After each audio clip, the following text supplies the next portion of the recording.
দেখো সকাল সকাল কুন্ডু গরু বাইর করে দিছে, আর কুন্ডুরে কইলাম একটা লাউ কাইটে রাখো, মেজো যায় নিব, তো কাইটে রাখছে। আর এইদিকে আমার আলু ভাজাটা হইয়া গেছে দেখো। আর আলু ভাজা হইতে হইতে আমি মাঠে চলে আইছি, পাটের জমিতে। কত পাট বড় না আমি বড়, দেখো পাট আমারে গিলা খাইতেছে। তো এইখান থেকে কয়েক মুঠ পাট শাক নিয়ে যাবো ভাজা করার জন্যে। আর ওইদিকে দেখো ভাতটা দিয়ে আসি নাই কুন্ডুরে, তো ও কামে যাইব। আর এইদিকে মাইয়ারা চলে আইব পইরা, ওকে খাইতে দিতে হইব। ঝটপট বাসন কয়টা মাইজে ফেলি, ভাতটা বাইরে ওকে দিতে হইব, খিদে লাগছে।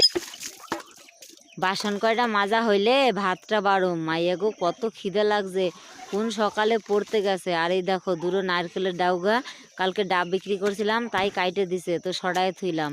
আর এইদিকে দেখো গাছে কত লাউ ধরছে জানো, একটা লাউ খাইতে পারবো না। কেন কও তো, জ্যৈষ্ঠী মাস, আমার শাশুড়ি খাইতো না।